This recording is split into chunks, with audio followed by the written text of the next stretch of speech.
I'm Sue Balagodu. I'm one of the founding members here at Sidebar, but outside of Sidebar, I'm a product executive. I work with startup and growth stage companies as a product and growth advisor. I live in Boston, Massachusetts, and it gives me absolute pleasure to see all of you here. And Michael, all yours. Take it away. Yeah, thanks so much, Sue. Welcome, everyone. Thanks for being here. It's kind of crazy to spend a morning working on public speaking skills. So you are definitely a rare breed of human beings. But I think it's worthwhile. I've seen a lot of people's lives change through improving their communication. Um, I've seen my good buddy Tristan start with no experience at all and then just commit his life to improving at the skill, and 6 months later he's on the final stage of the world championships of public speaking, and which, by the way, is a thing that most people don't even know is there. But I've seen other people go from like being so shy that they would make more eye contact with the floor than they would with the audience, and that's completely normal. And I've seen that type of person break out of that way of being and become much more natural, much more comfortable looking at people, speaking to people. Um, and the bottom line is, what's amazing about the most remarkable transformations I've seen in people, like people who have that debilitating physiological nervousness when they get put on the spot or when they get asked a question that they're not prepared for. What's amazing is that the people who are able to turn into these natural, eloquent, very comfortable communicators, these are just everyday, regular human beings. There's nothing special about them at all. And that got me really curious of like, how is it that people can just transform I thought this was something you were either born with or you're not. How is it that people can just naturally transform their speaking skills? And so it turns out, after a bunch of research, that it's pretty clear everybody already has everything they need to become an extraordinary communicator. You already have all of the ingredients. You don't need to add anything. That's the good news.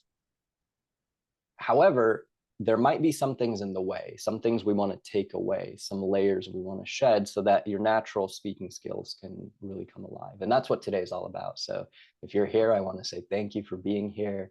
For those of you that really want to get the most out of this workshop, turn your video on. I guarantee it's going to be more rewarding than sitting in the back. But thank you for being here, and let's get started. I saw some really good things in the chat, by the way, of like, what would you do if you had this magic wand and suddenly your biggest speaking challenges disappear? Like, what would you use it for? There's a couple of answers that I'm really curious about, especially Teresa's: sounding confident and building trust even when I don't know the answer. And I really liked Mohit's: projecting confidence no matter how prepared or nervous you can be. And I'd love to just dive a little bit into these as a starting point, because there's something about this idea of speaking makes us nervous. Speaking catches us off guard. We can get put on the spot at any time and we may not be fully prepared. So what is it about these situations, Mohit, that you find interesting or unique compared to, regular everyday speaking? I think in my experience, ultimately it comes down to how you are feeling internally. Like, I think if you are relaxed, if you're feeling confident, I think the way you speak, what you speak, will come across well, will resonate with the audience. But if you are very conscious, if you're nervous, I think it shows up, and like the content, people don't focus as much on the content as much as like the signals that you're giving them in terms of, hey, you're not confident. Chris, would you agree with this? The idea that like, if you're nervous, people will focus more on the signals of nervousness than your content. Is that something that you've seen for yourself or in others? Is that for me? Sorry. Yeah, for Chris. I think it's a distraction. It depends on the content, but in the audience. But I think to Mohit's point, like, it can be distracting from the messaging that you're trying to deliver. Yeah. So Mohit and Chris are basically saying like you're put on the spot or you're unprepared. The natural body's response is nervousness. I mean, you have so much uncertainty. And yet that nervousness impacts the impression we make. It impacts how our content is perceived. And that's kind of a bummer. That feels like a huge disadvantage. So some people might take beta blockers to try and take away all physical sensation for a set amount of time so that the nervousness isn't as strong and therefore the content's not impacted as much. So that's one solution. The solution I'm interested in is like, okay, well, what do we do if we can't take any sort of medicine? How do we approach this puzzle where how you feel inside impacts how you speak outside? And I'm curious, Teresa, what's been your relationship with this? What's been your experience with having to speak while being nervous?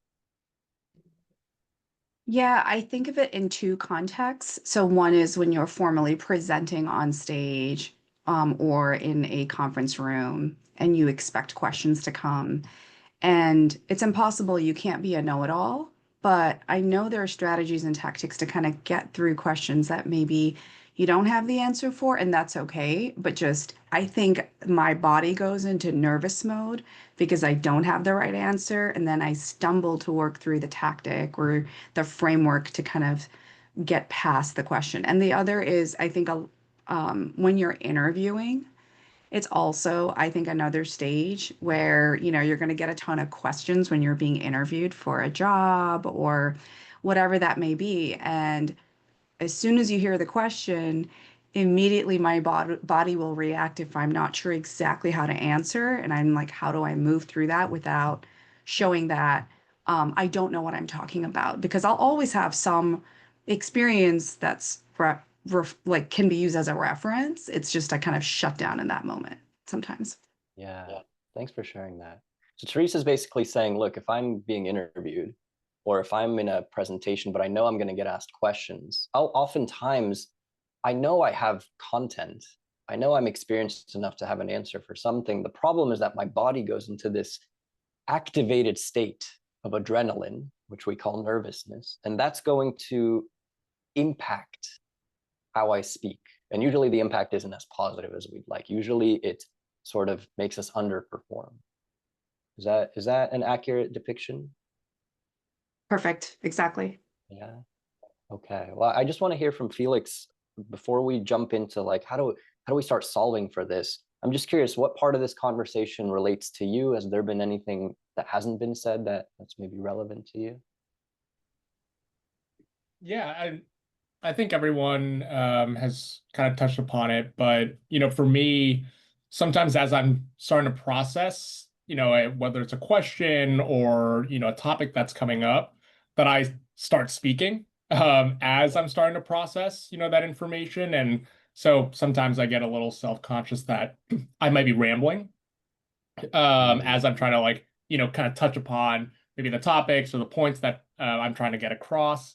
So trying to make sure that and something that I'm working on is processing it a question or a topic first, taking that time however short that window is, and then providing a response back. But that to me feels not the most intuitive to me. So I'm working towards, working on that. I'm so glad you brought this up. Sometimes speaking feels like you get pushed down a slope, like a ski slope. And you're speaking and you're noticing that like you're picking up speed and your brain is going on overdrive and you want to have greater control, but it's almost like you're losing control. And so you find yourself rambling and speaking without actually having a clear point. And it almost feels like you're swept up in a wave or a slope or some sort of process that you're not as in control over. And so the question becomes like, how do we get more in control of our content, of our pacing, of our nervousness? It feels like speaking by default feels out of control when the pressure rises. And the question here today is like, how do we accommodate that? So I want to hear from Elizabeth, who had her hand up. Thanks for that. And then we're going to jump into some demonstrations to showcase that there are actually very subtle habits within our control that make all of the difference in how we feel, how we look, and how we sound when we speak in public. Elizabeth, Yeah. what's on your Yeah, mind? Thank you. I just wanted to share this element, which I feel like I sort of heard in some other responses, but just calling out the term judgment and how we judge ourselves. There's this fear, at least personally for me. Sometimes when I get nervous in speaking, it's because there's this fear of how am I going to be perceived? How are they going to judge me? And how am I judging myself in this moment? That's huge. Yeah, that's huge. That's so synonymous with self-consciousness, self-criticality, self-judgment. It's like all of this spotlight that we feel is really generated by ourselves, evaluating ourselves so critically in the moment that it's like this extra layer of unnecessary pressure. But it's very hard to get rid of it. However, there are ways, and that's one of the things I want to explore today. So over the next half hour, I want to demonstrate a few games that all of you have access to that can build these micro habits in speaking.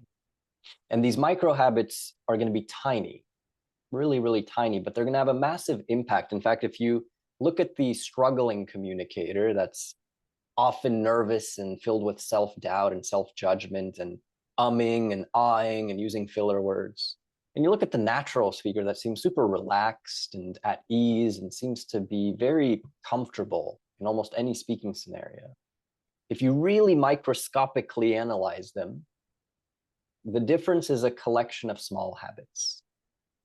And that's fantastic news, because that means that being able to go into the direction that we want is just a few little behavior changes away. And so one of the main habits that is probably foundational to speaking with greater confidence is the ability to stay in character, the ability to project confidence despite the feeling of nervousness.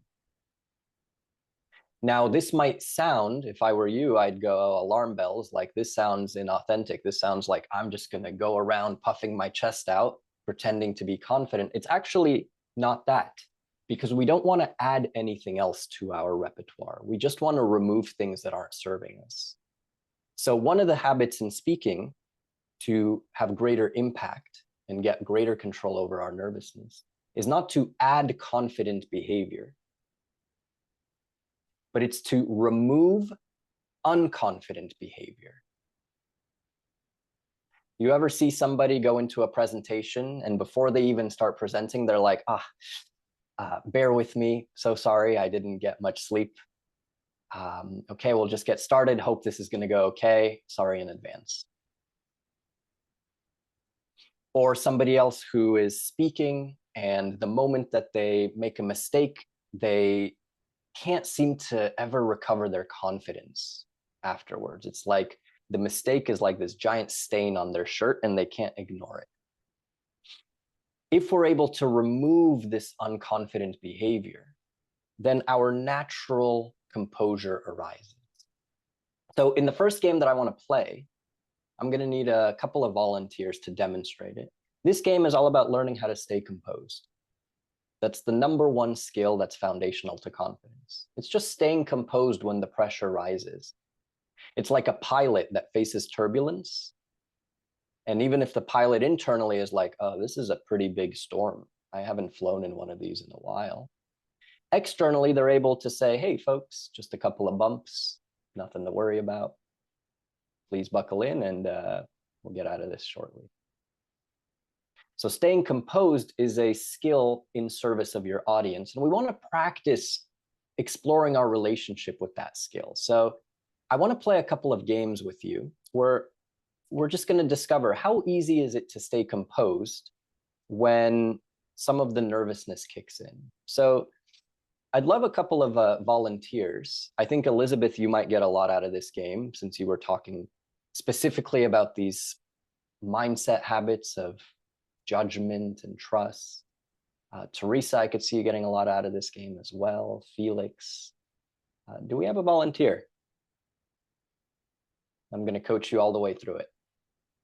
Yeah, Elizabeth, fantastic. First of all, give a round of applause for Elizabeth. It takes a lot of courage to Can you guys volunteer in front of hear a me group. okay, though? I guess that's my only concern. Okay, cool.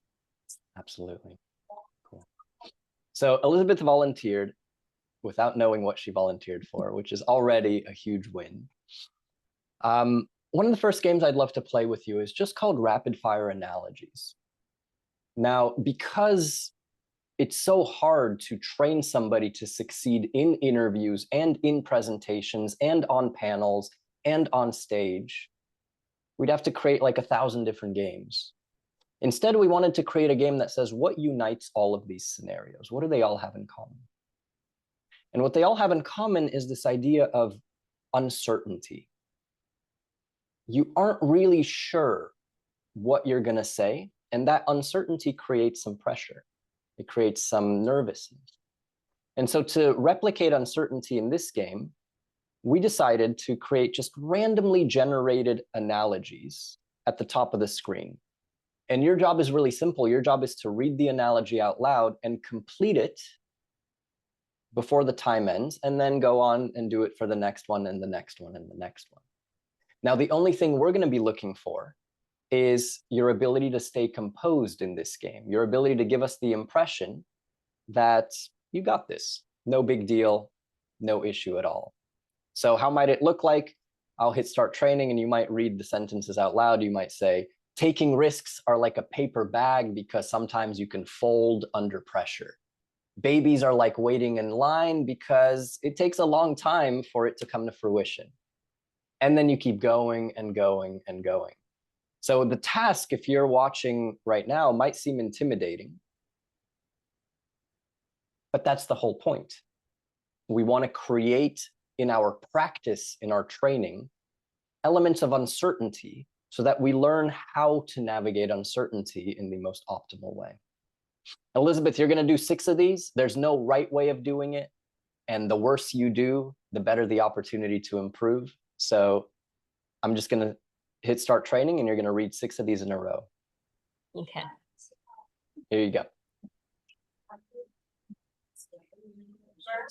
Self-driving cars are like Americans because they never pay attention to what they're working on.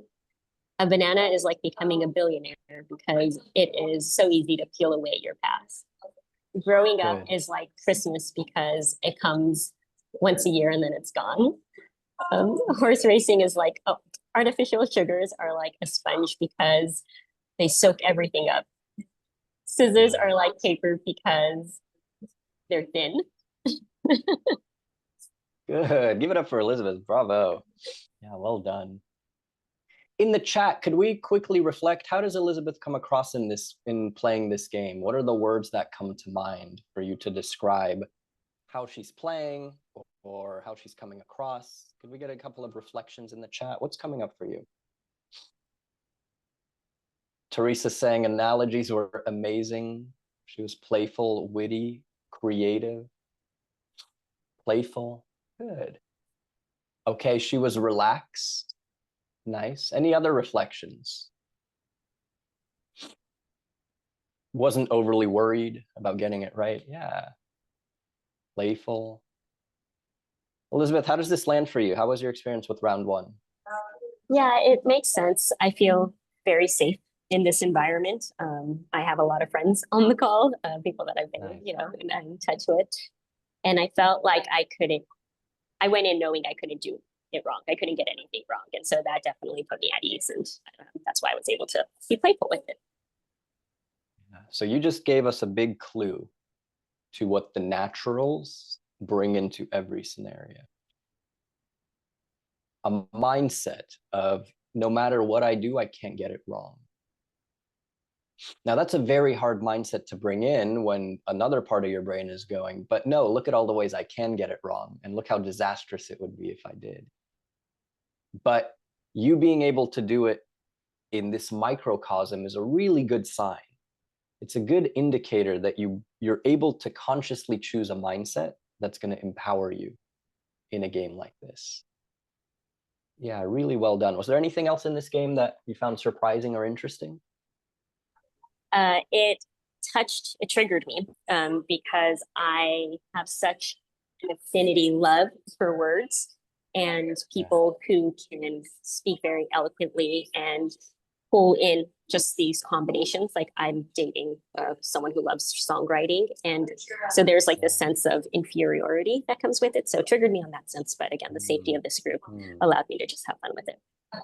Nice. Inferiority. Did you have any nervousness? Did you find your heart starting to beat a little faster before the rep? A little bit. It was more of like perfectionism is another thing I tend to have too. So it's like, I missed it, or I'm not able to give this one full thought. And I think a little of like my laughs were that sense of the, like you were talking about going into something with lack of confidence. Like that was my sense of almost like giving up, but while balancing, well, it's okay because this is just an exercise. There isn't a lot at stake right now. Yeah, so notice how much comes up in a game like this. It's mostly invisible to us, but after certain reps, Elizabeth is going, oh, I wish I did more with that one. Or, there's such an opportunity there, but I can't think of it. Or like, this one's not as certain. If we study how some people might play this game, Elizabeth showed us kind of an expert mode way of playing, but a more beginner type of individual might say self-driving cars are like an omelet because it's horse racing is like eating watermelon because of the seats, feeling it. And you can kind of detect the struggle in people's voice, right? So what we're trying to do is we're trying to separate our inner experience, which even for Elizabeth had elements of struggle and uncertainty, from our ability to project composure. And that's step one, because if we can solidify for ourselves that, you know what, we actually come across looking quite composed, that's going to take a lot of the pressure off by default. Felix, do you want to give this game a go? Just for some variability and for some adrenaline rushes? Sure. Love the mindset. Okay, here we go. You got this.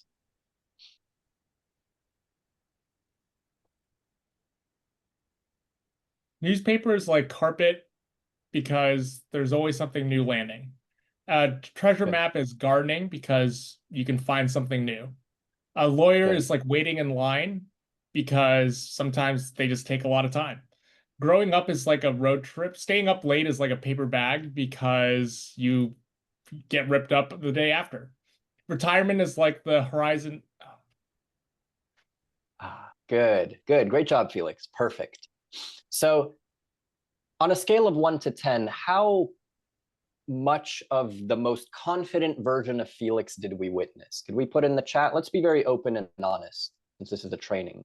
So like 10 is like, that was the most confident version of Felix. That's red carpet Felix right there. And 1 is like, Felix hasn't come out of his home in a couple of weeks. He's too shy. Like where on that? Yeah, so 6 to 7. Yeah, so around some 6s, 7s. So there's a really beautiful thing happening here. First of all, it's showing us that confidence and composure are perceptible elements. So if we can gain greater control over our ability to influence confidence and composure, that's going to be so beneficial to us. Who doesn't want to show up at a 10 out of 10? So Felix, for this next round, we're going to practice the skill of staying in character. And so notice how when I won't even share my screen, but notice the difference between going, the world is like a light bulb because it's bright, versus the world is like a light bulb because it's bright. One is sort of like shaking my head, no, I'm not sure. The other has this sense of certainty to it. And the way we practice speaking with certainty, just so that we can flex the muscle, is for round 2, I just want you to say, because I don't know. But I want them to be the most confident because I don't knows that you've ever said in your life. So for 6 reps in a row, you're going to read it all out loud and you're just going to say, because I don't know. And that's going to give us your confidence baseline of like, what are we actually aiming for? Cool? Here you go. Make sure you go off mute. Hardwood floors are like working from home because I don't know. YouTube is Good. like self-driving cars because I don't know. French fries are like tiny homes because I don't know. Honesty is like playing tag because I don't know. Blue cheese is like a bicycle because I don't know. A prison is like a paper bag because I don't know. Perfect. So, Chris, I'm curious, I don't know if you were dialed into this rep, but could you hear or perceive a perceptible difference in how Felix is coming across, independent of what he's saying? Is your experience different? And if so, could you talk about it for a second? I mean, I definitely get to hear the confidence. In terms of different, can you elaborate more? Yeah, like Teresa's saying in this rep, he was on the red carpet, like 10 out of 10, like something about the way he sounded was different than in the first rep. Mm-hmm. Did anything strike you in that?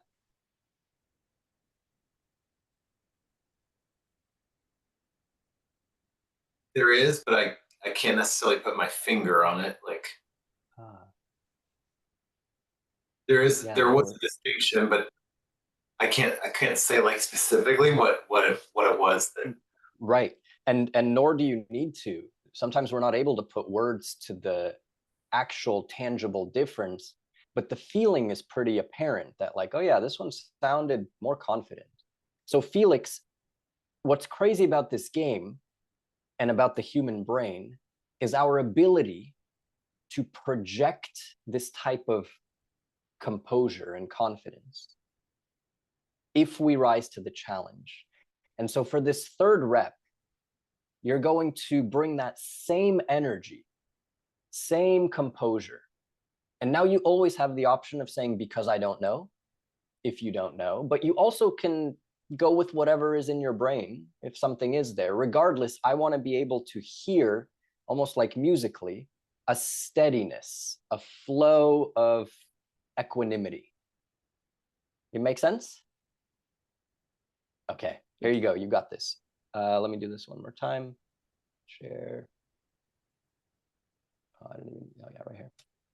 Here we go. You can see my screen? Yep. Okay. Here you go. Learning a language is like time travel because you can never go back from there.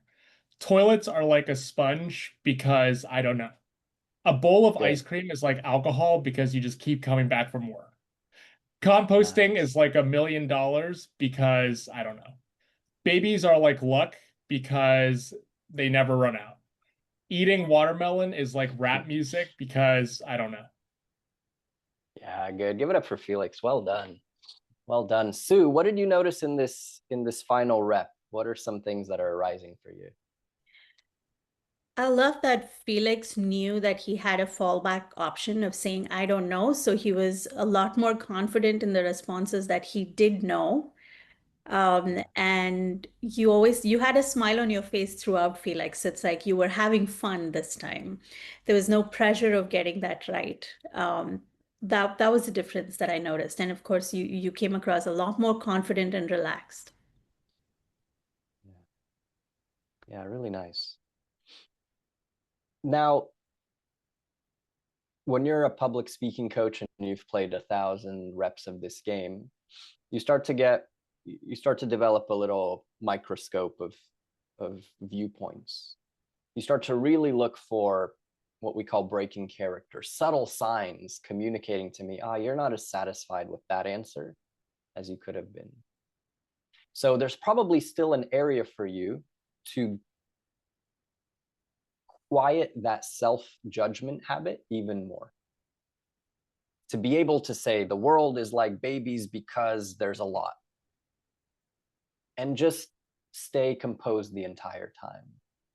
But we've only played 2 reps of this, so there's still some new unfamiliarity with it. But if you had to summarize the point of this game, Felix, what might it be useful? This little microcosm for training for something much bigger, what might be the use of practicing something like this? I think learning how to think a little bit more on your feet, but also having that level of confidence that even if you don't have what could be a perfect answer, not like answers aren't going to be perfect, that you are able to confidently, um, you know, be able to finish this one round, move on to the next one, without, losing composure. Exactly. Exactly. So in some sense, before we even work on the content of what we want to say in different scenarios, we're separating a variable that has usually been so tied in, we don't even realize it. And that variable is confidence. So let's take 1 minute on this topic because it's probably the most important thing that can be discovered in these next 5 minutes. Most of us have developed an association where if I am prepared, if I know my content well, I feel confident. If I am unprepared and I don't know my content well, I don't feel as confident. Meaning our confidence depends on our content. It depends on our preparation. That's kind of dangerous because confidence, by definition, is how we feel about ourselves and about the situation. It's a sense of trust. It's a sense of self-worth. Imagine if your sense of self-worth depended on something external, something that fluctuated from time to time. That would mean that your relationship with yourself can be quite tumultuous. What if there were a way where your self-worth, your confidence could be steady in every situation? Well, what that would imply is that means we would need to get rid of any external dependencies. Anything we thought confidence should depend on, it can't anymore. You said something that sounded silly, you can still say it in a composed way. You're not prepared and you don't know what's going to happen, you can still approach it with composure. And practicing that skill of turning off the insecurities, turning off the self-judgment, turning off the self-criticality, that habit simply allows you to put your best foot forward. It allows you to give it a try without putting yourself down beforehand. And I love this idea that we could live in a world where our confidence doesn't depend on anything externally. It's intrinsic. It's something we have control over, and we can find those levers ourselves. Yeah. Thanks to everyone for demonstrating this. This is one of my favorite games, and there's a lot of cool stuff with it. We have a couple more minutes. I want to pivot to something slightly different, something that I think could help us. Well, I'm curious, Chris, for you, what do you want to? You had the magic wand. You mentioned ums and likes, but at the heart of it, what's something you wish to see more of in yourself in your speaking? Is there anything that comes to mind? Like, snap my fingers and there's this Chris 2.0 version that suddenly has a skill set. What would that be for you? Yeah, I think I kind of mentioned it as the second point is like being more natural and to be more engaging and I mean, I think not to come off as scripted and over prepared, because I also feel like that often is the downfall too, is like if you're over prepared and then when something does go off, that's when you tend to have a stumble, and it's really hard to recover at that point. Okay, perfect.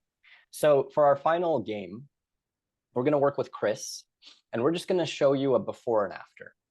And it's going to be really cool to see. So for these next, 7-8 minutes, let's see if we can spot the difference. So to establish the before, the baseline, I'm just going to have Chris speak for 1 minute. And I'm going to give him a random topic or a topic that I suggest. And Chris, I'll just set a timer for 1 minute. And your job is to just speak naturally the way you do. Cool. And then we'll play with some ingredients to maybe spice things up.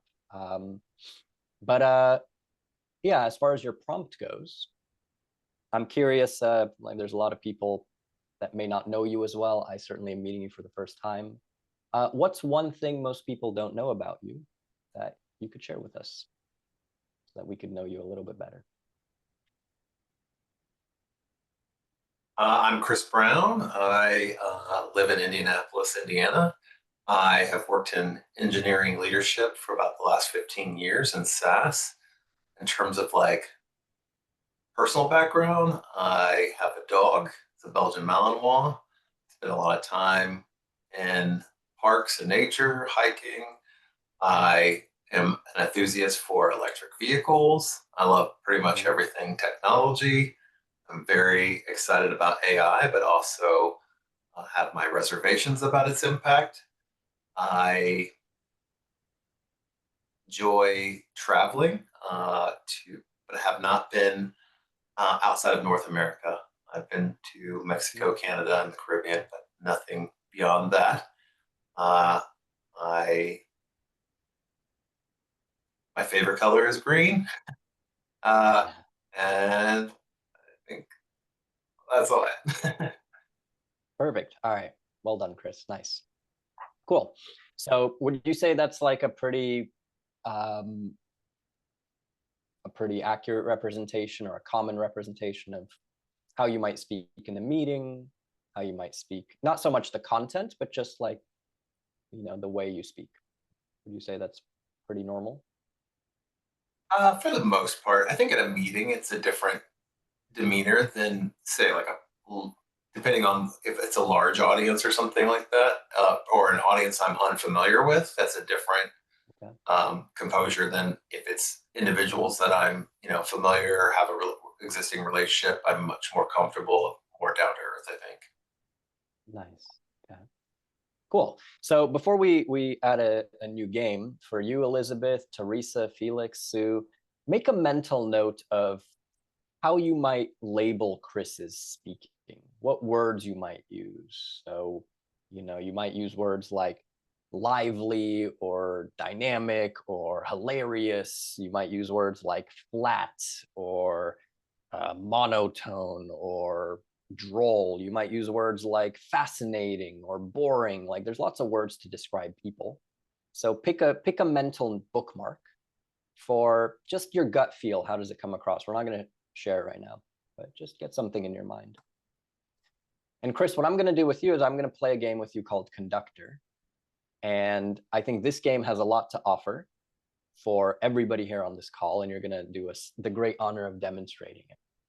So how Conductor works is really simple. The only thing that I ask of you is to relinquish your energy to the conductor.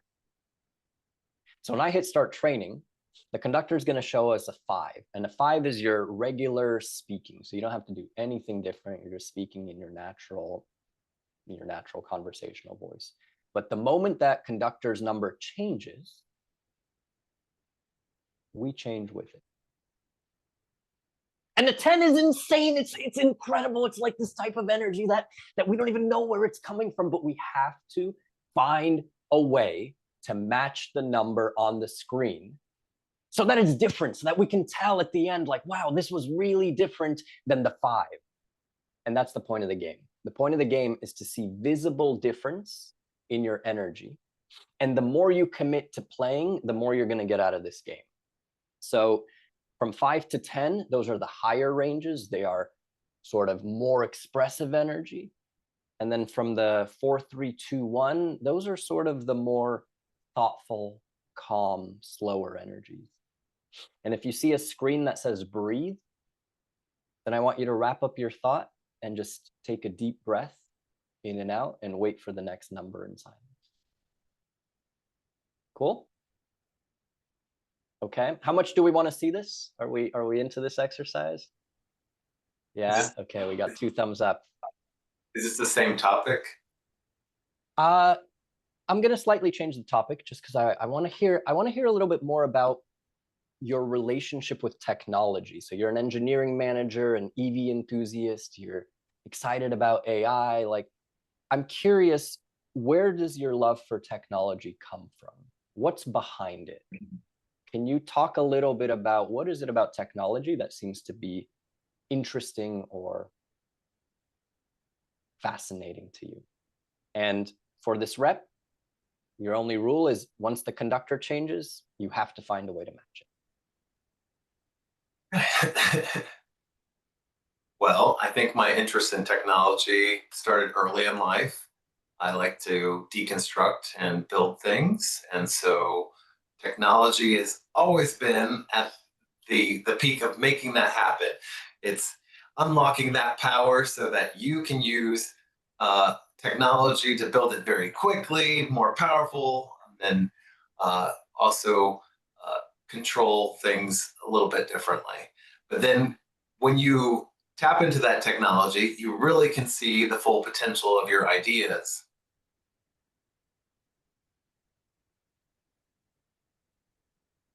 And then once you can realize those ideas, you can really unlock the power of technology. And it's it's fascinating because it's always changing. There's always new things, and that comes with its own pitfalls and challenges as well. But with the right guardrails and knowledge, you can unlock that power in a safe and helpful way. So I think for Chris, everybody. Oh my goodness. Bravo. Okay, hold for a second, Chris. We're gonna debrief a little bit with the group. Felix, you're saying that was awesome. Could you elaborate? What about it stood out to you? I think how dynamic it was, his ability to adjust as each of the numbers were changing throughout. That was pretty cool to see. Yeah. So Chris did a marvelous job of playing the game. He played it like a pro. Chris, have you played Conductor before, by the way? nope, first time. Excellent. Well, that's impressive. Teresa, what did you see in Chris that you appreciated or that you enjoyed in this second rep? So in the first round, I felt like he was really steady. And the steadiness is grounding, so it's great, but I kind of wanted to feel a little bit more inflection in your voice and an increase of speed and decrease. So the second time, it was like nice to see the game pushing you to like increase your speed. One thing I did notice is you increased your speed, but I think I was expecting also maybe like an energy increase, if that makes sense. So like more of like you got super hype in 9 or 10, but you were going more kind of like your words were moving really fast in 9 or 10. But I was like, let's get hype, Chris. Let's get up, you know? So I just noticed that. And I was like, I think you're comfortable in the steadiness, which is great, by the way. Yeah. So I love that. So Chris has a superpower that many of us wish to have, which is like a grounded state of calm, relaxed control, steadiness. And what you're saying is when you saw more dynamism in him, more speed, more energy, that really resonated with you. It's like something you were craving in the first rep. Yeah. Yeah. And I'm curious, and this is open to anyone, why do we crave that as listeners?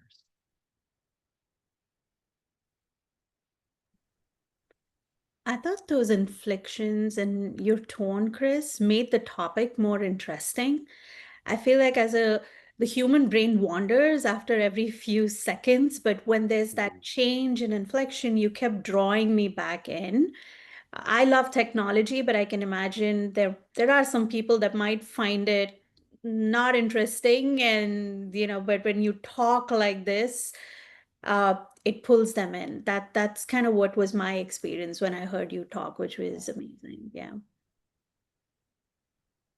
Yeah, Sue, that's brilliant. That's brilliant. The attention span of somebody tends to wander, tends to tune out every couple of seconds. We use the word monotone kind of inaccurately because we think monotone means that somebody's in a singular tone.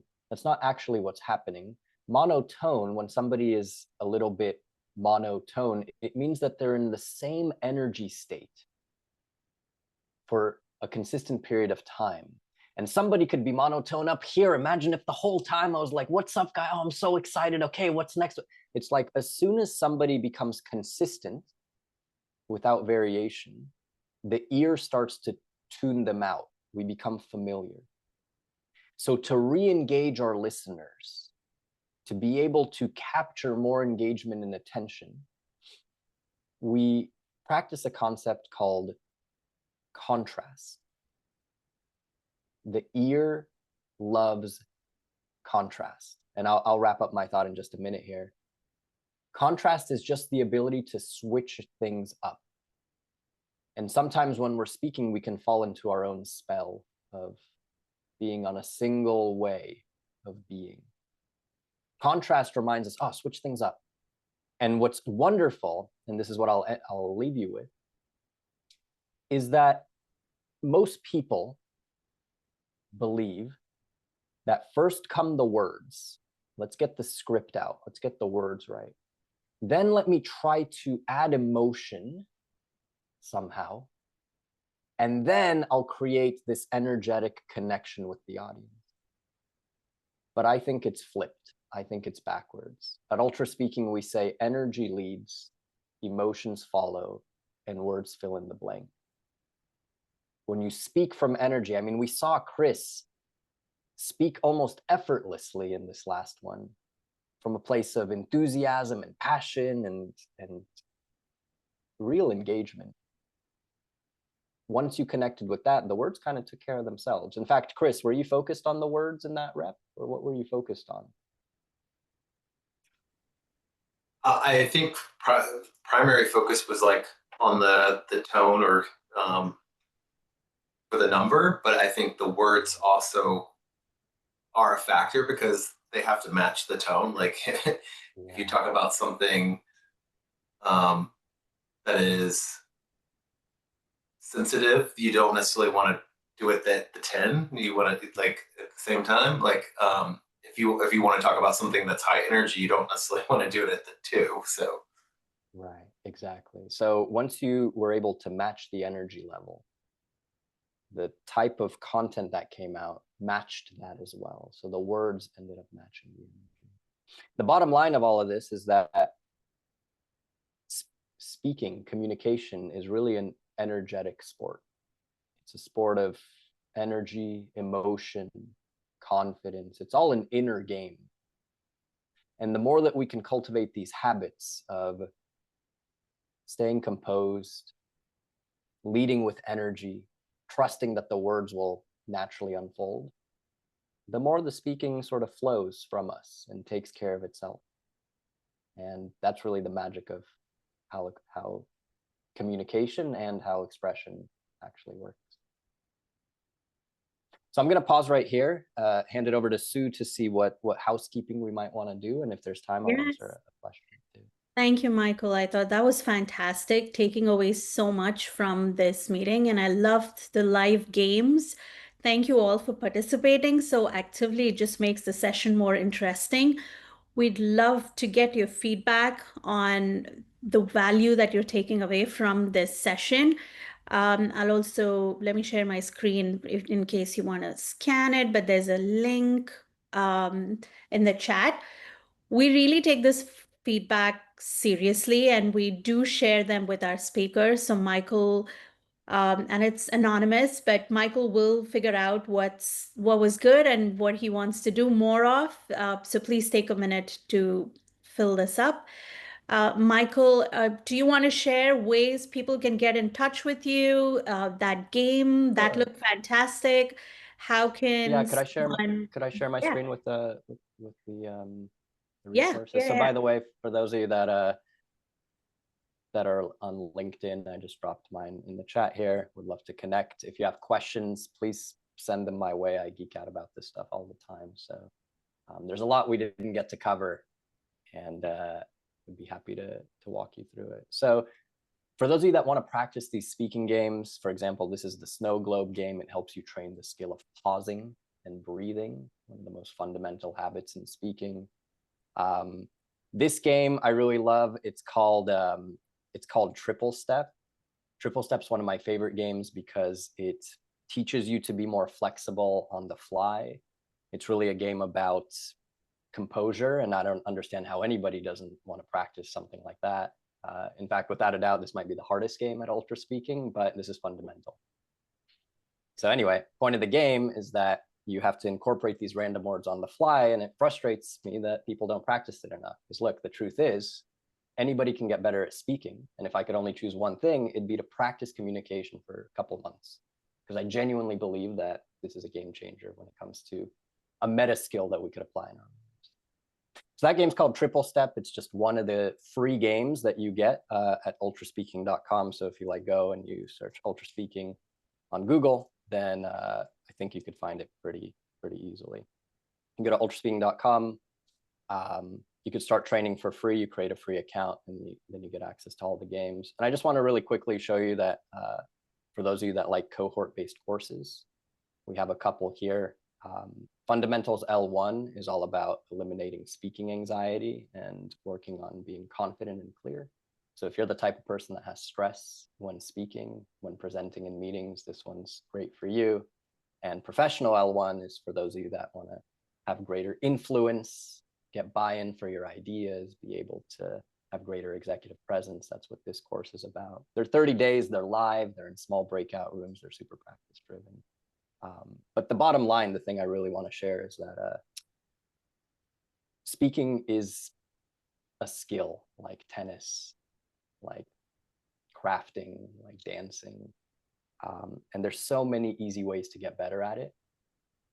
It just starts with the desire to want to practice. And in my experience, practice has not been fun traditionally.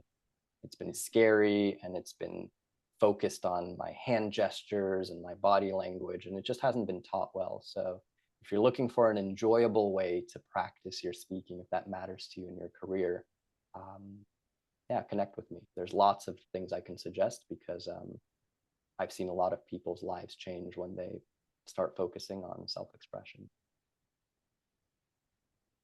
Thank you, Michael. That was fantastic. I loved how you wrapped it up with your own game, and you demonstrated how good someone can get with it. So thank you very much. Thank you all for being here today. And for those of you who actively participated and made the session more fun, have a wonderful rest of the day. It was wonderful seeing you all. Bye.